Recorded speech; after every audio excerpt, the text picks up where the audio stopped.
Hello student, video में सभी का स्वागत है। बड़े भाई साहब जिसके लेखक है मुंशी प्रेमचंद। इस पाठ में अब तक हमने देखा था कि बड़े भैया की डांट की वजह से जो छोटा भाई है वह अपनी पढ़ाई का जो टाइम टेबल है वो बना देता है, लेकिन पहले ही दिन से उस टाइम टेबल को फॉलो करना वो छोड़ देता है। उसका मन फिर से वही मटर गश्ती खेल कूद उसी में लगा रहता है। ये पहले भाग में हमने यहाँ तक देखा था। अब नेक्स्ट जो सेकंड पार्ट है उसमें हम देखेंगे कि सालाना इम्तिहान हुआ, भाई साहब फेल हो गए, मैं पास हो गया और दर्जे में प्रथम आया। मेरे और उनके बीच में केवल 2 साल का अंतर रह गया। जी मैं आया, भाई साहब को आड़े हाथों लूँ। आपकी वह घोर तपस्या कहाँ गई? मुझे देखिए, मज़े से खेलता भी रहा और दर्जे में अव्वल भी हो। लेकिन वह इतने दुखी और उदास हो गए थे कि मुझे उनसे दिली हमदर्दी हुई और उनके घाव पर नमक छिड़कने का विचार ही लज्जास्पद जान पड़ा। हाँ, अब मुझे अपने ऊपर कुछ अभिमान हुआ और आत्मसम्मान भी बढ़ा। भाई साहब का वह रौब मुझ पर न रहा। आज़ादी से खेलकूद में शरीक होने लगा।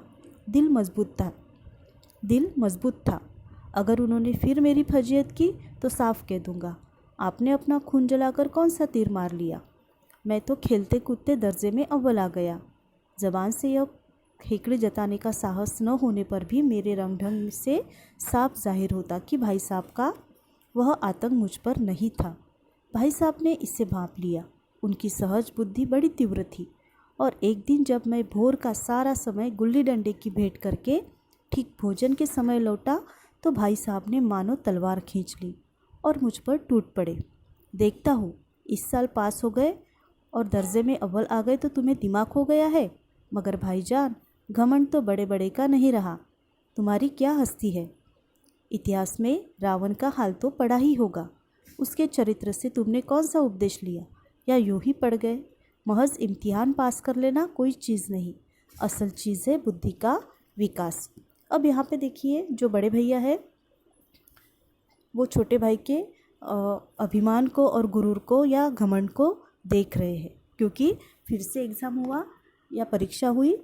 अब इम्तिहान हो गया था, यानी पहला परीक्षा हो गई थी और इतनी मेहनत करने के बाद भी बड़े भैया फिर से फेल हो गए थे और छोटा भाई पास भी हो गया और क्लास में अव्वल भी आया। अब बड़े भैया फिर से 9वीं में रह गए और छोटा भाई 5वीं से 6वीं में गया। मतलब भैया और उसके बीच केवल अभी 2 साल का अंतर रह गया था। भैया इतना डांटते थे, इसलिए अभी जो है छोटा भाई अकड़ के साथ सोचने लगा कि जाकर भैया से कहूँ कि अब बताओ कहाँ गई तुम्हारी मेहनत। मुझे तो इतना बोलते थे और खुद देखो फिर से फेल हो गए। मैं खेलता भी रहा और दर्जे में अव्वल भी आ गया, परंतु यह बातें सिर्फ मन में ही रहती। छोटे भाई की बड़े भैया से यह सब कहने की हिम्मत न होती और फेल हो जाने की वजह से जो है भैया उदास और दुखी हो गए थे और ऐसे में भैया के सामने यह सब कहना छोटे भाई को अच्छा नहीं लगा। लेकिन अब छोटे भाई को खुद पर अभिमान और गर्व होने लगा। अब पहले की तरह बड़े भैया उस पर रौब नहीं चलाते, ना ही उसे डांटते। छोटा भाई अब आज़ादी से खेलने कूदने लगा और सोचता रहता कि अब अगर बड़े भैया ने फिर से मुझे डांटा तो मैं साफ साफ भैया से कह दूंगा कि आपने अपना खून जलाकर कौन सा तीर मार लिया है, और फिर अपना ध्यान खेलकूद में लगाता। यह सब देखकर, मतलब छोटे भाई की स्वच्छंदता देखकर, एक दिन शाम को जब छोटा भाई गुल्ली डंडा खेलकर भोजन के समय लौटा तो बड़े भैया ने मानो तलवार ही खींच ली और अपने पहले वाले रूप में वे आ गए। क्योंकि इतने दिन से बड़े भैया ने छोटे भाई को ना डांटा था ना डपटा था, लेकिन उसकी आज़ादी देखकर, उसकी मटर गश्ती और बढ़ती देखकर बड़े भैया ने पहले जैसा रूप धारण कर लिया। छोटे भाई से कहने लगे कि देखता हो, इस साल पास हो गए और कक्षा में अव्वल आ गए तो तुम्हारा दिमाग 7वें आसमान पर चढ़ा है। मगर भाईजान घमंड ना करो, क्योंकि बड़ों का घमंड नहीं रहा तो तुम क्या हंसती हो। इसके लिए वे रावण का उदाहरण छोटे भाई को देते हैं कि तुमने रावण का हाल पढ़ा ही होगा। उसके चरित्र से तुमने क्या सीखा, या यूं ही पढ़ते रहे? सिर्फ इम्तिहान पास करने से कोई फ़ायदा नहीं होता। असल जो बात होती है वो होता है बुद्धि का विकास। वो ज़रूरी है। जो कुछ पढ़ते हो उसे अच्छी तरह समझना भी चाहिए। रावण का उदाहरण देते हुए भैया कहते हैं कि रावण भूमंडल का स्वामी था। ऐसे राजाओं को चक्रवर्ती कहते हैं। जो भूमंडल का स्वामी रहता है उसे चक्रवर्ती राजा कहा जाता है, जैसे कि रावण था। तो बड़े भैया जो है वो छोटे भाई को रावण का उदाहरण देते हुए कहते हैं कि जो रावण है वो भूमंडल का स्वामी था। ऐसे राजाओं को चक्रवर्ती कहते हैं। बड़े बड़े देवता रावण की गुलामी करते थे। आग और पानी के देवता भी उसके दास थे। मगर घमंड की वजह से रावण का दुखद अंत हो गया। घमंड ने रावण का नामो निशान तक मिटा दिया। आखिरी वक्त में उसे पानी देने के लिए भी कोई नहीं बचा। उसी तरह अंग्रेज़ों के राज्य का विस्तार बड़ा है, पर अंग्रेज़ों को चक्रवर्ती नहीं कहा जा सकता, क्योंकि कई राज्य अंग्रेज़ों के खिलाफ है। इसलिए आदमी चाहे कितने कुकर्म करे मगर अभिमान ना करे या ज़्यादा घमंड ना दिखाए। ऐसा अगर करोगे तो रावण जैसा हाल होगा। यही सारी बातें भैया हमेशा छोटे भाई को समझाते रहते थे, क्योंकि भैया जान गए थे कि छोटा भाई अव्वल आया है, इसलिए वह अब ज़्यादा अभिमानी या घमंडी हो गया है। इससे हमें पता चलता है कि भैया फेल ज़रूर हो गए थे, परंतु पढ़ाई के द्वारा कितनी सारी बातें उन्हें ज्ञात थी। जीवन की अच्छी खासी समझ भैया में थी। भैया इतना कहकर भी चुप नहीं रहे। आगे उन्होंने छोटे भाई से कहा, उन्होंने छोटे भाई को शैतान, भगवान, शाहरुम आदि लोगों के उदाहरण भी दिए और उनका आखिर में अंत कैसे हुआ यह भी बताया। इसलिए छोटे भाई से कहने लगे कि कक्षा में अव्वल आए हो तो तुम्हारा सिर फिर गया है। तुमने मेहनत नहीं की।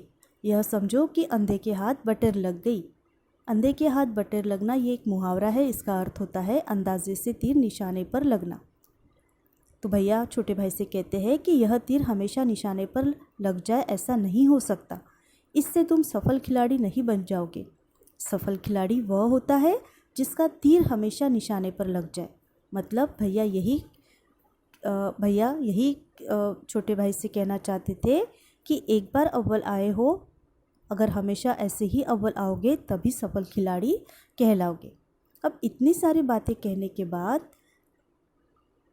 भैया अपने बारे में भी और शिक्षा प्रणाली के बारे में भी छोटे भाई को समझाते हैं कि मेरे फेल होने पर मत जाओ। तुम अभी छोटी कक्षा की पढ़ाई कर रहे हो, वह आसान होती है, मगर मेरी कक्षा तक आओगे तो दांतों पसीना आ जाएगा। मतलब और कठिन पढ़ाई करनी पड़ेगी। अब भैया हर विषय के बारे में छोटे भाई को समझाते हैं कि अलजबरा, ज्योमेट्री यानी मैथ्स, इंग्लिस्तान यानी अंग्रेज़ों का इतिहास आदि बताते हुए कहते हैं कि बादशाहों के नाम याद रखना इतना आसान नहीं। 8 हेनरी हो चुके हैं, सब ने क्या क्या किया यह याद रखना इतना आसान नहीं है। 7वें हेनरी की जगह अगर 8वां हेनरी लिख लिया तो समझो सब नंबर गायब।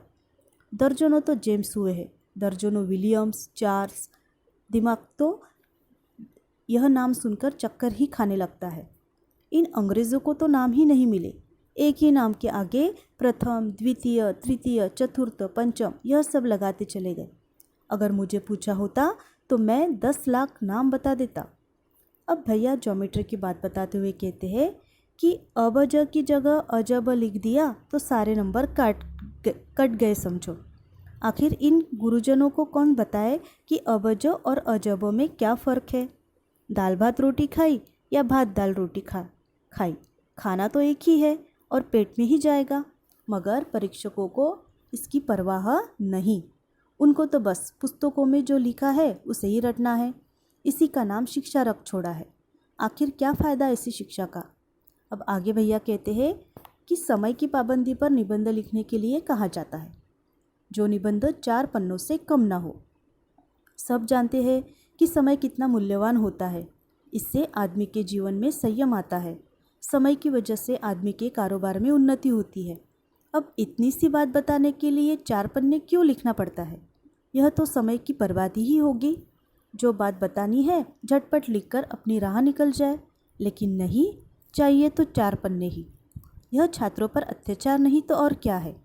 ऊपर से कहा जाता है संक्षेप में, मतलब शॉर्ट में लिखो। 4 पन्ने क्या संक्षेप में हो जाते हैं।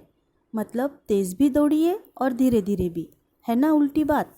हम छात्रों को यह बात समझ में आती है, पर इन अध्यापकों को यह बात ज़रा भी समझ नहीं आती और ऊपर से यह दावा करते हैं कि हम अध्यापक हैं।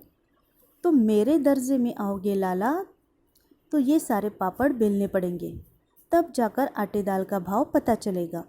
इसलिए भैया कहते हैं कि मेरा कहना मानो, लाख फेल हो गया हूँ लेकिन तुमसे बड़ा हूँ। संसार का मुझे तुमसे कई ज़्यादा अनुभव है। जो कुछ कहता हो उसे अच्छी तरह समझो, आगे पछताने की नौबत नहीं आएगी। इतनी सारी बातें कहकर भी भैया के सामने छोटे भाई का ज़रा भी मुंह नहीं खुलता।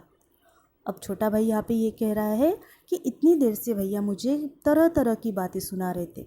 अगर स्कूल का समय नहीं हुआ रहता तो छोटा भाई कहता है कि मैं बच नहीं पाता, और भैया की यह जो उपदेश माला है पता नहीं कब समाप्त होती। खाना भी छोटे भाई को आज बेस्वाद सा लग रहा था। पास होने की खुशी दुख में बदल गई और छोटा भाई सोचने लगा कि अगर मैं फेल हो जाता तो भैया मेरे प्राण ही ले लेते। भैया ने अपनी कक्षा का जो वर्णन या चित्र बताया उससे छोटा भाई ज़्यादा भयभीत हो गया कि स्कूल छोड़कर घर ही भाग न जाए। लेकिन इतना होने के बाद भी पढ़ाई में छोटे भाई की रुचि जो कि त्यों रह गई। खेलकूद का एक भी मौका हाथ से नहीं जाने देता। यानी बड़े भैया के बाद इतने समझाने के बाद या बड़े भैया पढ़ाई के बारे में इतना समझाने के बाद भी छोटे भाई का मन बिल्कुल भी पढ़ाई में नहीं लगता था। उसकी रुचि वही पहले जैसे खेलकूद और मटर गश्ती करने में लग जाती थी। पढ़ाई उतनी ही करता कि बस कक्षा में अध्यापकों की डांट न खानी पड़े और कक्षा में सभी के सामने जलील ना होना पड़े। बस जो छोटा भाई है बस पढ़ाई इतनी करता था कि कक्षा में या क्लास में अध्यापकों द्वारा डांट ना मिले और सभी बच्चों के सामने शर्मिंदा ना होना पड़े। बस इतनी ही पढ़ाई वो करता था। जो विश्वास और अभिमान उसको हो गया था, बाद में वह अब पूरी तरह से गायब हो गया और चोरों सा जीवन उसका कटने लगा था। तो यहाँ पर पार्ट 2 में इस तरह बड़े भैया छोटे भाई को बात बात पर उपदेश दिया करते थे। यह सब कहने के पीछे एक ही कारण था बड़े भैया का कि छोटा भाई मेरे जैसा कभी फेल न हो जाए, वह हमेशा आगे बढ़े और सबका नाम रोशन करे। इसका जो थर्ड पार्ट है, ये थर्ड पार्ट हम नेक्स्ट वीडियो में देखेंगे। आशा करती हूँ कि आपको फर्स्ट पार्ट और सेकंड पार्ट समझ में आया होगा। तो इस तरह से मुंशी प्रेमचंद जो बड़े भाई साहब इस पाठ के लेखक है, इन्होंने बड़े ही गहराई से दोनों भाइयों का यहाँ पे वर्णन हमें या विश्लेषण हमें यहाँ पर बताया है। एक बात तो हम ज़रूर समझ सकते हैं कि भले ही बड़े भैया फेल हो रहे थे, लेकिन बड़े भैया ने जो किताबों से जो ज्ञान प्राप्त किया था वो ज्ञान बहुत बड़ा था और वो ज्ञान छोटे भाई को वो हमेशा देते रहते थे। लेकिन छोटा भाई जो है वो हमेशा खेलकूद और मटर गश्ती में लगा रहता था। भैया चाहे कितना भी डांटे डपटे, वो अपनी खेलकूद ज़रा भी कम नहीं करता था। तो भैया के डांटने के पीछे बस एक ही मकसद रहता था कि छोटा भाई उनकी जैसे फेल ना हो और हमेशा वो आगे बढ़ते रहे। तो इस तरह से सेकंड पार्ट हमारा यहाँ पे समाप्त होता है। हम थर्ड पार्ट नेक्स्ट वीडियो में देखेंगे। Thank you, take care.